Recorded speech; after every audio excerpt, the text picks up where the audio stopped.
Okay, we will get started, because I promised you that you would be home at a reasonable hour, and I am your vicar, so I don't fib much. Apologies, I know Jeff and Sarah Reid and Peter Payne, who reckons he has fulfilled his quota of APCMs throughout his life, but still sends his apologies. So Jeff and Sarah and Peter Payne are the ones I've been given. Is there any other apologies that need to be? Peter Payne. Yes, apologies from Peter and Tricia Shaw, Irvine Rawcliffe, Peter Davis and Caroline Speaker. Or you want to use that one when you... Okay, yeah, that's fine. Yeah, that's okay. So any other apologies that we need to... No? Okay, Brill. You have been given a pack.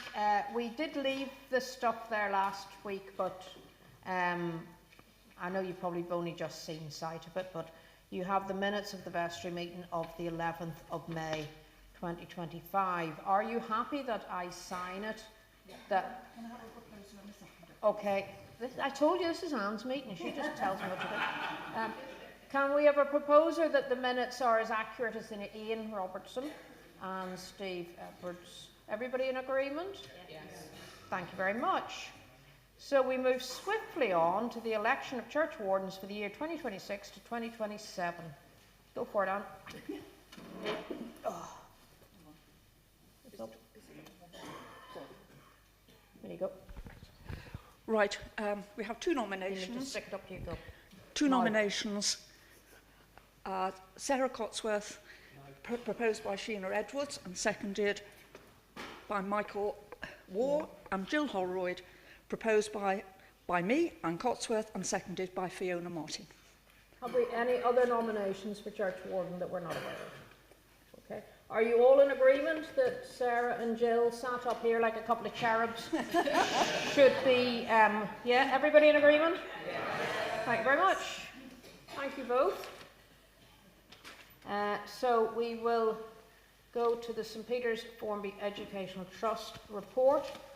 I think just to give you, you have this report, but just to, I'll stand up, just to give you the kind of highlights of it. For those who don't know about the St Peter's Educational Trust, we have a bit of a funny arrangement in St Peter's, which probably won't surprise you, but we do, because the church hall on Paradise Lane is actually owned by the St Peter's Educational Trust. It's not owned by the PCC. So any parties or any rentals from that hall go to the St Peter's Educational Trust, which is not the parish. Okay? It just so happens that the vicar and the church wardens are the trustees, which is why it makes it slightly. But so when people sometimes look and think, oh, sure, you've got a hall to hire out. No, the PCC don't see any of that money. That goes into the trust. And if you look at that report, you can see we use that money for keeping the hall up to date. We also own the school cottage beside it. And then what we do with it, once we can keep the premises up to date, is we give it away. That's what it's there for. It is there for those under the age of 25 living or working in Formby, or who are from Formby, or youth organisations. For instance, last year we gave Woodlands Primary School, we pay, actually this is kind of an annual arrangement now, we pay the transport for their Year 6 residential, as we do for Trinity St Peter's. It's not on this list because we paid this year, last year, this year, just to confuse things. We paid for the 9th Formby Scout group, we gave them 6,000 towards a new minibus. We've given money to Little Fishies Play Group, to St Peter's Junior Choir.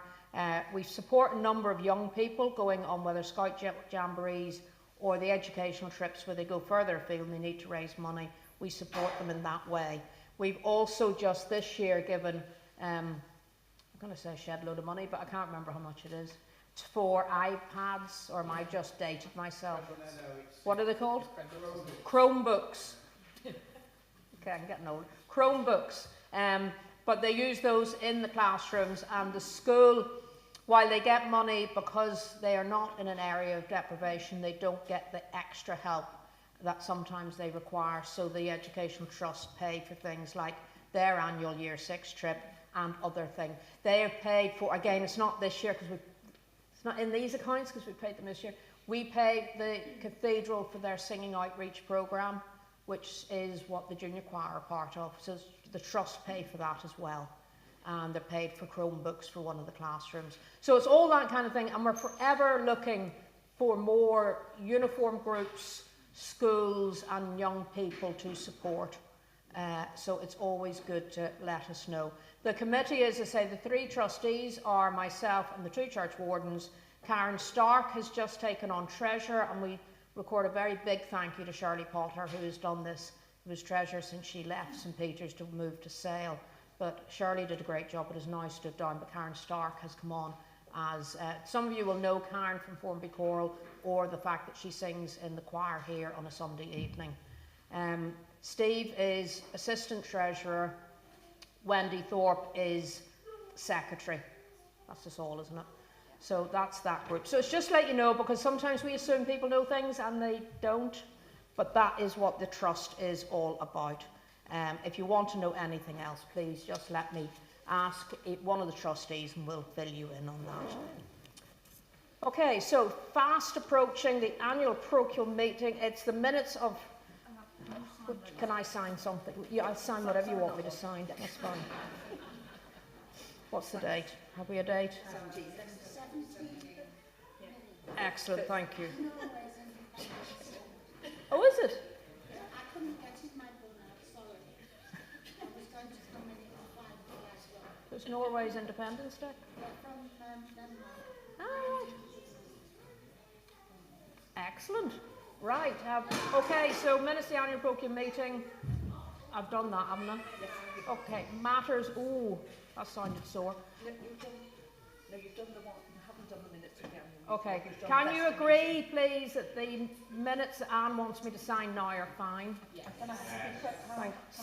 Proposer, Judy, seconder. Okay. Sorry, Lily, you probably have to do this in a much more professional manner than I'm teaching you. Or maybe not. Thank you. Matters arising from the minutes. I haven't seen any that won't get covered by the reports, unless anybody else has. Kalula? Okay. Is it? Right. Ted, do you want to stand up and let them know what's happening with Uganda, or Mike can? One or other of you? You need a mic. Here, hold on.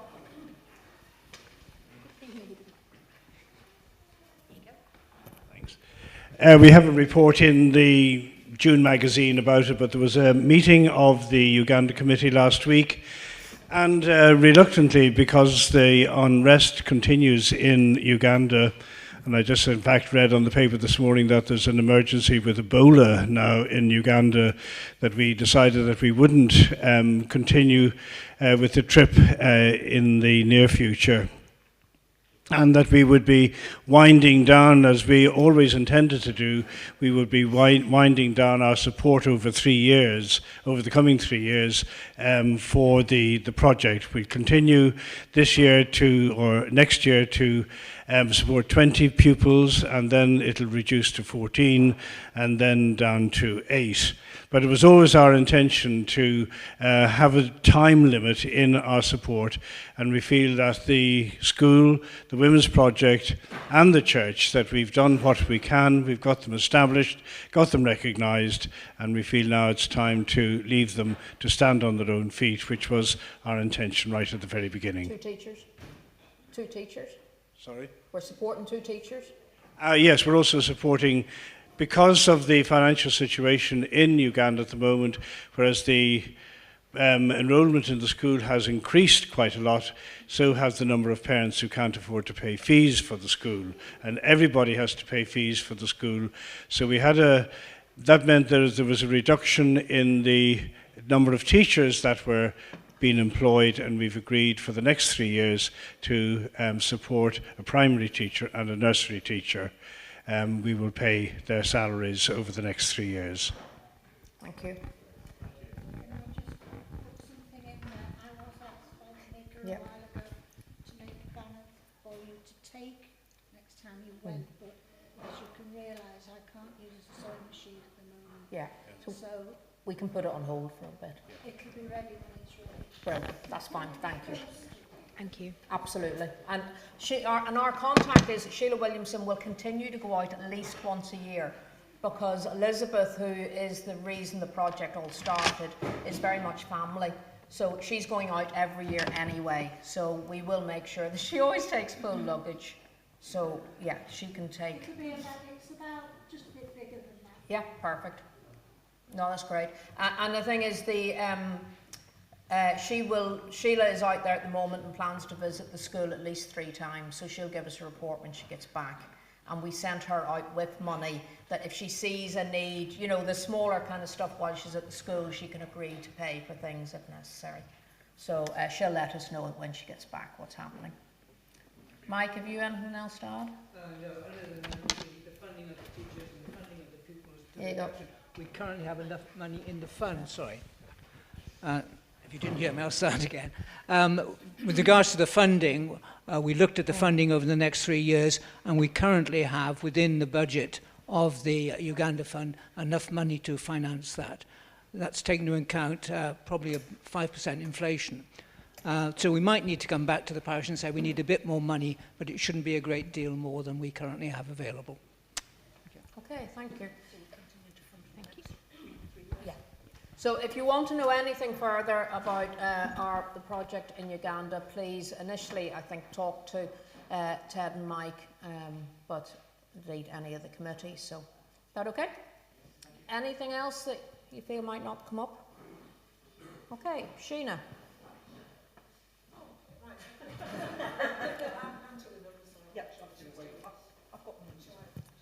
Yeah, Sheena, you are the electoral roll officer. Oh, there we go. I get to talk in a microphone. Right, short but sweet. Our total number on the electoral roll is 169, 110 of whom are residents and 59 are non-residents. Thank you. Thank you. And the roll is now open again? Yes. Okay, so while we make a bit of a fuss of the electoral roll coming up to an APCM, you can, and then it closes just before the APCM for, what, 2 weeks or something, isn't it? And then it opens again. So if you do know somebody who would like to join the electoral roll, they can fill out a form at any stage during the year, so please talk to Sheena. Because if they have a desire to be on PCC, you do need to have been on the electoral roll at least 6 months. But if you'd like to be on the electoral roll, just as a way to identify maybe with the parish, talk to Sheena and she can sort you out with a form at any stage. Thank you, Sheena. Right, off you go. Right, we've got election of 5 members to the parish council for 3 years and 1 member for 1 year. And they are as follows. For 3 years, we have Michael Waugh and Jill Waugh, both proposed by Mark Andrews and seconded by Paul McHenry. We have Stephen Edwards, proposed by Sarah Gorman and seconded by Tricia Barrett. Janice Crawford, proposed by Jill Holroyd and seconded by me. And Julian Coates, proposed by Sheena Edwards and seconded by Steve Edwards. And for 1 year, we have Irvin Rawcliffe, proposed by Mark Andrews and seconded by Paul McHenry. Okay, thank you. So thank you to all those who have stood, and welcome Julian to the PCC. You will enjoy it. You will enjoy it. You will enjoy it. It sounds like a threat, Julian. You will enjoy it. Okay. And we also have the election of 4 deanery members. This comes up every 3 years. And so the 4... You turned that off, haven't you? Yeah. We have 4 deanery members to elect. This comes up every 3 years. And they are... We have Judy Brown, proposed by me and seconded by Susan Flaxington. Susan Flaxington, proposed by Judy Brown and seconded by Marilyn Siddon-Smith. Jill Holroyd, proposed by Jane Roberts and seconded by Fiona Martin. And me, proposed by Geoffrey Reid and seconded by Judy Brown. Yeah, you can see where you were when you were filling out these forms. Yeah, Okay, thank you. This is the Vicar's address bit, but you have heard from me at length this morning already, so I'm going to keep this relatively brief. But you know where I'm coming from. I want us to continue to do and live the gospel. I've said it before, the PCC hear this ad nauseum, as do the Standing Committee, that I never want complacency in our parish. We need to keep moving on, taking risks and developing disciples. It's making sure that we reach out to everybody in the parish and that everybody feels that they are part of this community, whether they walk through the door for the first time, whether they're on the live stream or not. So you've heard that from me, and I really do want the parish to keep taking risks, Holy Spirit risks, that in my many roles, I've gone off script, so I'm going to be even longer than I thought I'd be. But in my many roles, I've seen parishes who do not take risks, and they can become insular. They basically start looking like one another.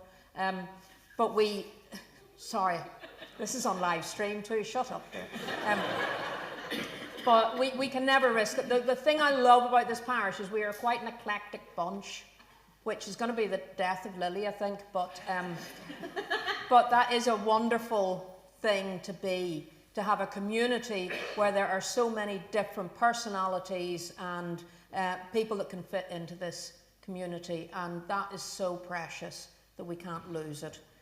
But yeah, we need to keep pushing on. There's other areas of mission and outreach that we need to start thinking about and focusing on. So yeah. I have a couple of thank yous. I want to thank a couple of cherubs behind me, our church wardens, Sarah and Jill. They both have very busy lives, though one keeps telling me she's going to retire, but hey ho. But they both give so much time to St. Peter's as church wardens, Sarah as a scout leader, Jill as a choir member. So thank you to Sarah and Jill, and indeed the Standing Committee, who are so incredibly supportive and enthusiastic about all that we do here in St. Peter's. So thank you to our church wardens.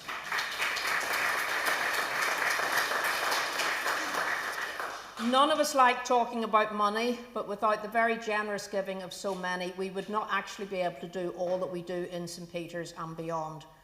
I want to thank Irvin, who can't be here today, our treasurer, and Andy, who looks after the gift aid with the help of Caroline and the counters. Irvin handles our parish accounts with such professionalism and patience because we keep raising more money for charity and we keep giving more money away. What you don't see is that complicates the life slightly of the treasurer. But it is a wonderful thing, and I'm sure Jill will mention it shortly as well, that we can reach out beyond our parish. We really appreciate all that Irvin has done over the last 25 years, and I know Jill's about to let you know that he is going to retire, hence the 1-year PCC membership. But I'll let Jill talk about that. I want to thank David. We are very privileged to have an organist of his quality and with his sense of humour. And I know the choir really appreciate his leadership and his challenges. I really enjoy being able to work with David. There is never a challenge he won't take up. David, thank you from me, but indeed from the parish, for all that you do. Our worship tradition is so very important to us here in St. Peter's.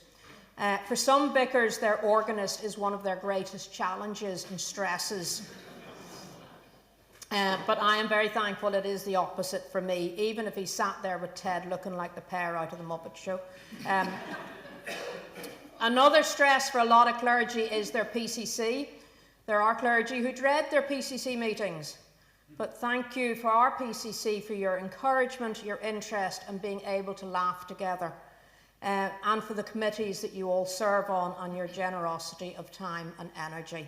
I think our last PCC meeting was going to be the death of Lily because there actually was so much laughter at it. It is wonderful that we can do such serious thinking and business while being able to do that. I want to thank the choir, the deacons, the sacristans, the Sunday club and the Little Fishies leaders, the hot dog makers, the readers, the intercessors, the sides people, the flower arrangers, the wedding baptism, funeral vergers, church cleaners, coffee makers, brass cleaners, all involved in our outreach, and everyone who says a word of welcome. Everybody is really required to make a parish a real community of faith. And you've no idea of how important that word of welcome or invitation to come to the beer house for a coffee is to someone coming to St. Peter's for the first time. or a family coping with a little one who would much rather run up and down the aisle or light candles. It is so important that this is all held with sensitivity and they're welcomed in. You may not be on a rota, but your role is still very important. And thank you to all those who pray for our ministry on a regular basis. Thank you. Lily.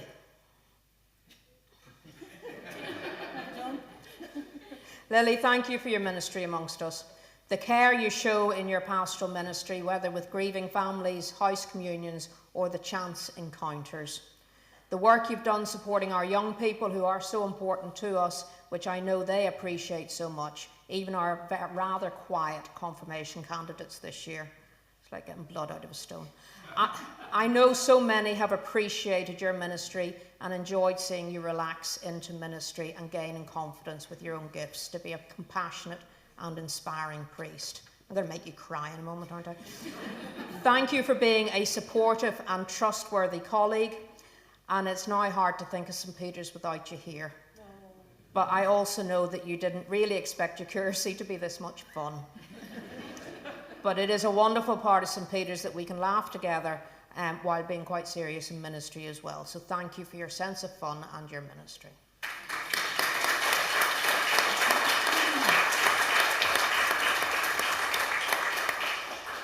Another stress, Hasten, I said curates weren't a stress, that's quite a good one. Another stress to so many vicars is their retired clergy. Some of them are a nightmare. But once again, I am very blessed because we have a wonderful group of retired clergy who encourage us all and whose ministry we appreciate. From the moment I arrived here 12 years ago, I have had nothing but encouragement from our retired clergy, and one who regularly says, when are you going on holiday? You need to look after yourself. And it's not even my husband. But, you know, they are a wonderful group of people, and but I do need to mention the one I live with.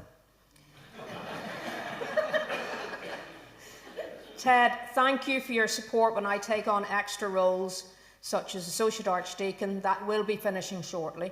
And Area Dean and everything else I can't say no to. Thank you for making sure I eat, go on holidays, and try to stop me being a workaholic perfectionist. I really couldn't do all that I do without your backing, encouragement, and listening ear.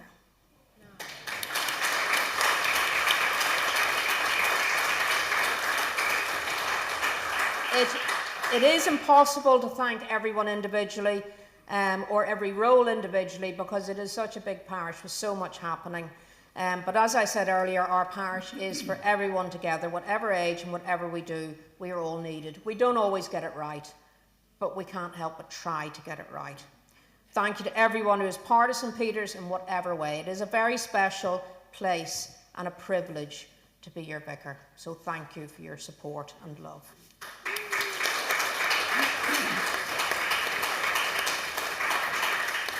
It seems quite bizarre to go from that into safeguarding. Is we saying something about safe? Yes, thank you. Could you...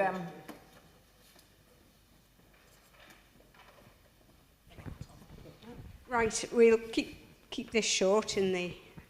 so we all get home as we have. We've had no reported safeguarding incidents since the last meeting last year. Mostly the safeguarding little team of us have been working on something called the dashboard, and that's something that's been introduced to parishes to try and help us keep tabs of our safeguarding and our compliance with training and policies and things like that. And it just uses a very simple traffic light system. The work at the moment is the big part of it because it's got lots of bits that we've all got to fill in about all sorts of aspects of parish life, and we plod on with it. And we're currently in the middle level. We're at level 2, so we've done quite well to get where we are. And once we have it complete, we'll be able to see at a glance where we are, what we need to do. We'll get warnings about things that are coming up. So it really is quite a useful tool for us. That means that any of you that lead groups and things, I'm at a point where I'll be coming and asking you about various things your groups do, so we can complete the next section. We have had over 95 people now trained to do their safeguarding training in the parish, and that doesn't include our clergy and retired clergy who train differently, and that's a phenomenal amount. And I certainly want to say thank you to everybody who's been so cooperative, so encouraging, and just gone and done their safeguarding training and their DBS checks. You know, without your willingness, it would have been a very, very difficult job. And part of that means that, you know, we are really, really compliant. And I know that many of you go to other organisations where you've got to do a DBS check and you've got to do safeguarding training. So thank you from all of us for that. The only other things that are coming up that we might be bringing up to you in the next year is there are some changes that come into force on the 1st of June, and that's guidance for safeguarding management of volunteers, clergy, employees, elected members, so that means PCC, and data protection. And there may be things that come out of the audit that was done for the Liverpool Diocese back in March.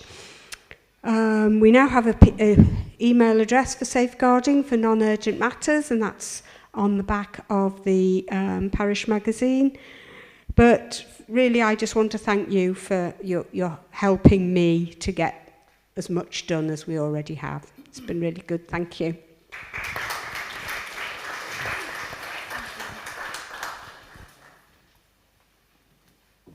Yeah, I do thank Dave and Judy for all the work they do, because this is now a phenomenal exercise in making sure that we are totally compliant and we are a safe culture for everybody to be in. So thank you to both of them. Go down. You're coming down. Finance. Afternoon all. Bit of a long one this, I'm afraid. So if you've got your roasties in the oven, I understand if you nip out. Sadly, Irvin's not feeling too sparkling at the moment, so he's prepared this, which I'm going to give now. So I will be reading it without my usual comedic approach. You've all got the riveting annual report, which I'm sure is good bedtime reading for you all. You either take it home and look at it. If there's anything in there that you want to query at all, either get in touch with me and I'll put you in touch with Irvin. So we'll start with the financial review for last year, and we'll talk about church fabric first of all. I know that Sarah's going to go into some of that, but I'm going to put some costings for you so you know the kind of amounts we're talking about that we spend. So repairs and maintenance are done on a regular basis, and in 2025 our expenditure totalled 5,098. And some of that was windows, which we've had done particularly in the choir room area, electrical work, the fire alarm service, and boiler plumbing services as well, the coffee machine and window cleaning. Would you believe our window cleaning costs us £1,155 a year? So, these are sort of the costs that sometimes get forgotten. And then we've had locks and keys done as well. With our large projects, our total expenditure in 2025 was just over 31,000, and that included 6,500 for roof repairs, plastering of 13,000, which happened as a result of the roof repairs, beer house windows, 7,500, and our new rear door at the back, which was just shy of 4,000. In the churchyard, the total expenditure has been just over 9,000. We've had a new payback container, which you've probably seen when you came to the spring fair yesterday, the big green thing near the church hall. We've also had some work done on the World War I Somme cross at the back there, and that was at 1,500. And we've got our defibrillator, thanks to John and Heather, the help on that one as well, which is just under 1,000. We've had gravestone work done of 490, a tree report, and a strimmer, which, let's face it, no church with a churchyard can do without. From a finance, giving and fundraising point of view, our parish share in 2025 was 106,000, just shy of 107,000, which has in fact gone down from previous years, but it's still a heck of a lot of money for us to find. And this is the way that the Church of England generally pays for missions, so it's not just about our church, but all the churches in our diocese. The amount we received in planned giving was 97,205, plus an additional 6,395 received by the collection plate.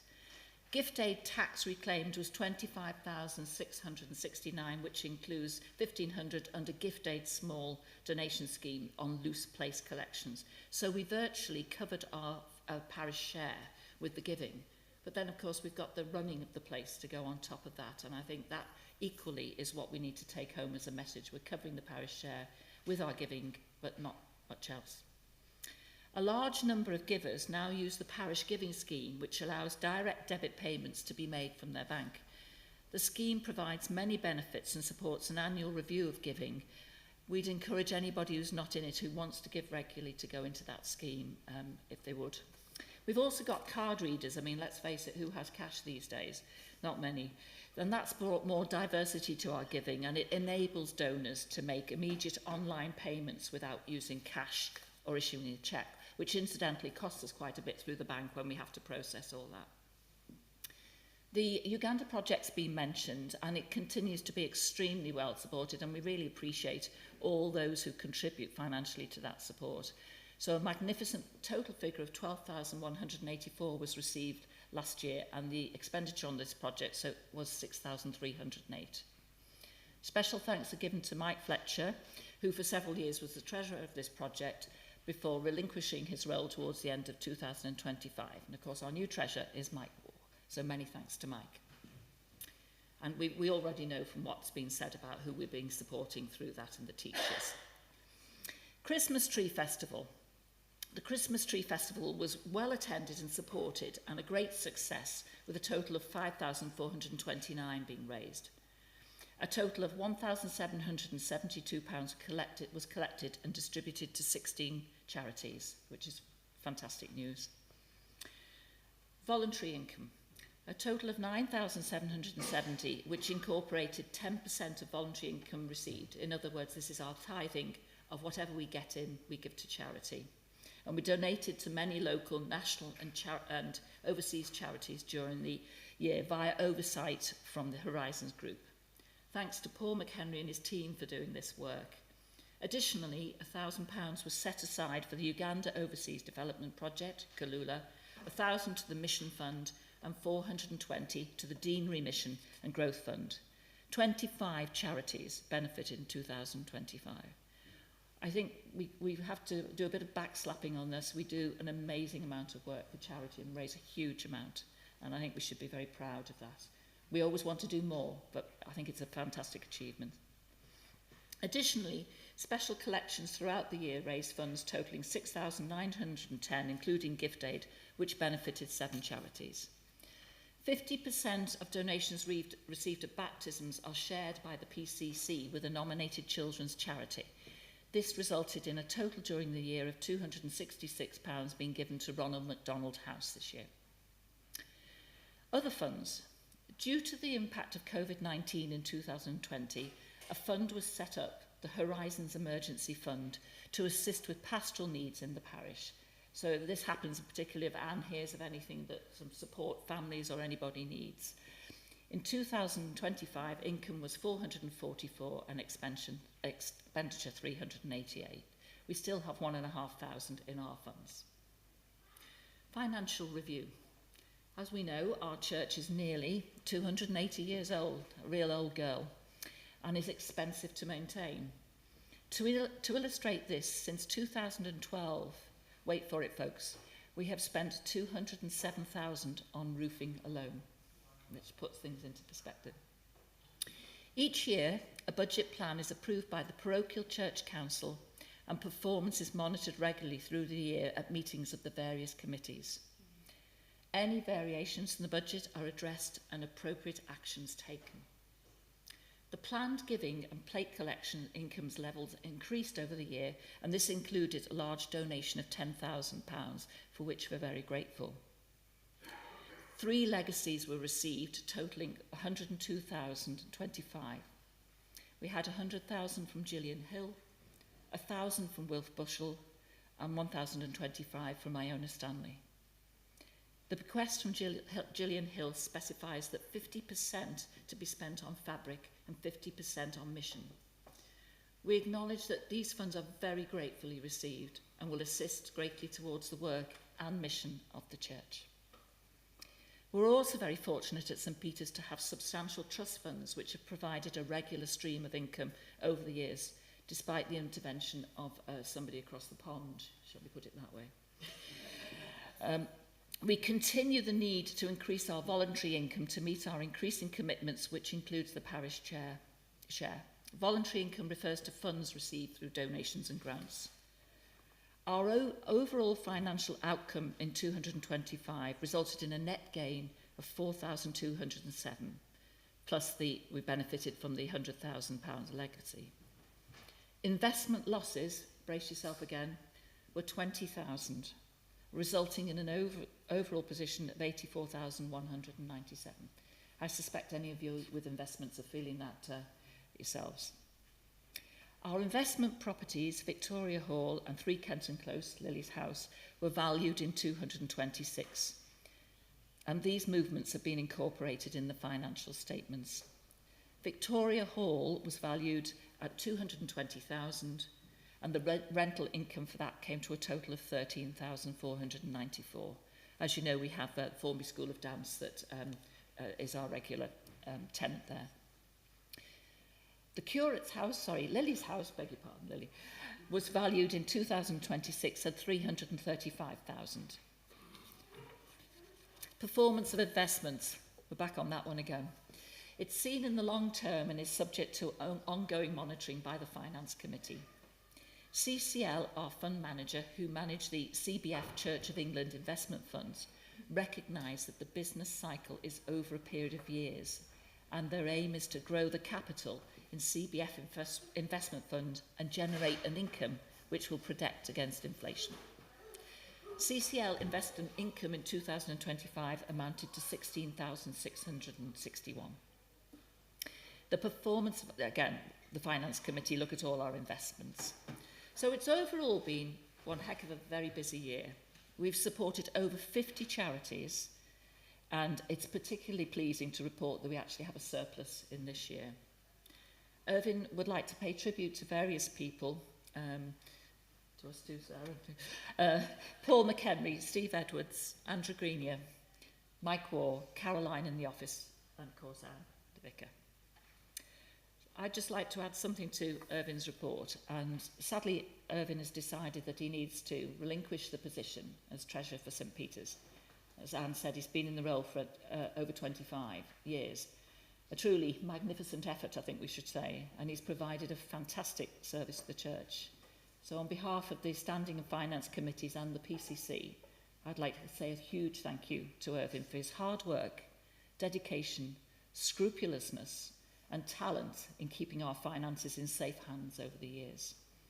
He'll be sorely missed and big shoes to fill. So, we need a new treasurer at St Peter's, and we'll be, to coin the gospel, casting our net out for somebody to take on the role. Irvin will be around for the rest of this year and is more than happy to support with the handover to the new person.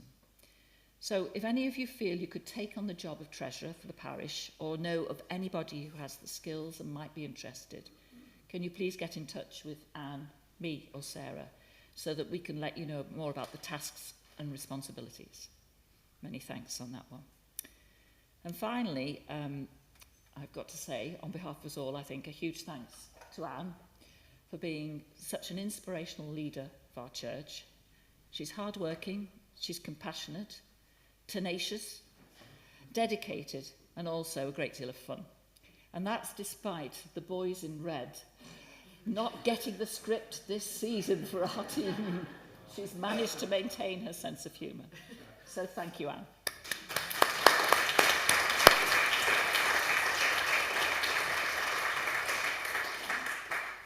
So I'm sorry that was quite long for you. Has anybody got any initial questions they would like to ask? Or they'd rather murmur to me in the choir room at some point? That's no problem as well. No. Silence is a brief. If you do think, because I know you haven't probably inwardly digested the accounts yet, but if there is, don't fall over that bag. I need you for a football match on Sunday. You could be playing at this rate. If there is something that you go home and you look at it and think, I don't understand what that means, or why do you do the other, can you please let us know? Because there's no question that can't be asked. So when you do have time to digest, that would be good. And as I say, as Jill said, Urban is retiring this year. So if you do feel that call on your heart that this is something you might be doing, we are looking at how it can be made simpler, how further support can be put in, etc. So we're willing to work with someone because obviously somebody will not need to do it exactly the way Urban's done it. So yeah, if you feel that call, or you're somebody who hasn't heard the call yet, sometimes a prompt is a very good thing. You stand up there? Yeah. Okay, thanks. Thank you to everyone who's continued to offer their time and support over the last year. We are grateful for all the hard work that keeps our church running, from the specialised repairs to the routine maintenance and all the things that go unnoticed. Every one of the jobs takes so much time, skill, effort, and it's always appreciated. I particularly need to thank Steve and the entire Fabric Committee, who know who to choose, who to nominate, who to call on to do all of these jobs. It is appreciated. So a summary of things we have done. We've updated the alarm systems. The new fire and intruder alarms are now active, and coverage extended to the tower and the front doors. Internal CCTV cameras are now active in the vestry entrance, and we're looking to expand the coverage to the church exterior and the beer house. Lighting to improve safety, we have repaired the floodlight over the rear church door. The damp patches in the nave have dried sufficiently, and the replastering at the west end of the nave and the sacristy are now finished. We are always looking at ways to make our church as accessible as possible. A new project proposed for the next 12 months or so is to remove a wall in the gents' toilets by the choir room in order to try and create a more accessible unisex facility. Path resurfacing in the Garden of Remembrance is now complete, and we've installed new steps and a handrail. A team is also systematically replacing the pipes for the flower holders in the Garden of Remembrance, and some major tree surgery was completed in February. The Eco Gold Award, as part of this initiative, we've replaced fluorescent fittings in the choir room with LED strips, and we are restarting our review of the full Gold Eco Award requirements. A new 3-phase energy meter is currently being installed, and we have installed secondary double glazing in the beer house. And finally, we were able to claim over £2,500 back through the government-listed place of worship scheme. Many of our larger projects, including the nave replastering, have been made possible through generous legacy bequests. And if you have any questions, ask Steve or the Fabric Committee in general. Yeah, there you go. Thanks. Very good. Any questions on Fabric? Okay. We have a report from Deanery Synod. There you go, look. I'll do it under the appointment of independent examiner. Hello. So I've been asked to say a few words about our deanery and what we've been going on this year. But I must like to stay first and foremost.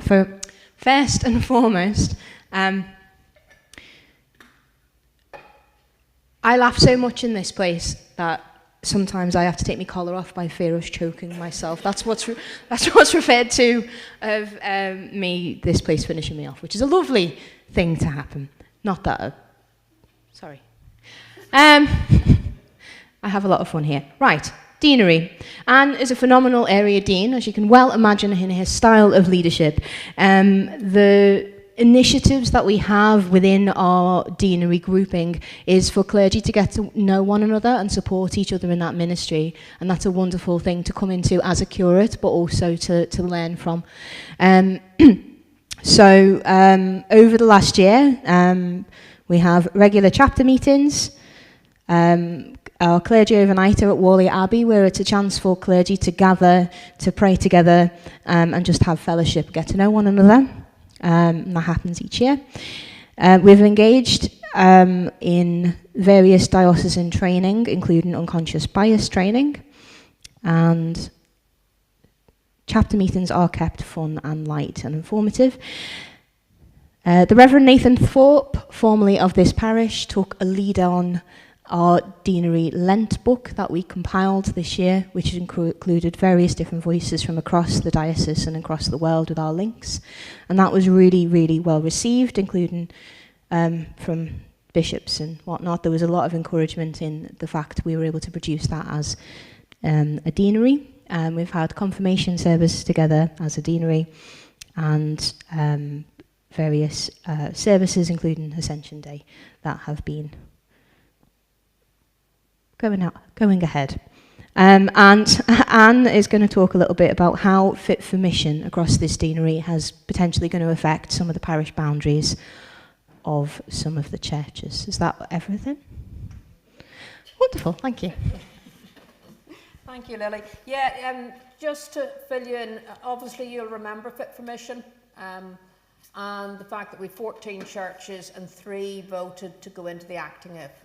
Now, the 3 are St Luke's Crosby, St Nicholas's and St Michael's Blundell Sands. Now, because of their geography, there are 6 parishes in Sefton South that geographically they are joined with.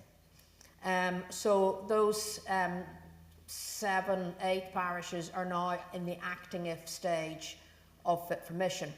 Now, that's all fine and good, because it basically works in a geographical sense along the coast, takes in St Faith's, Waterloo, a couple of the Bootle churches.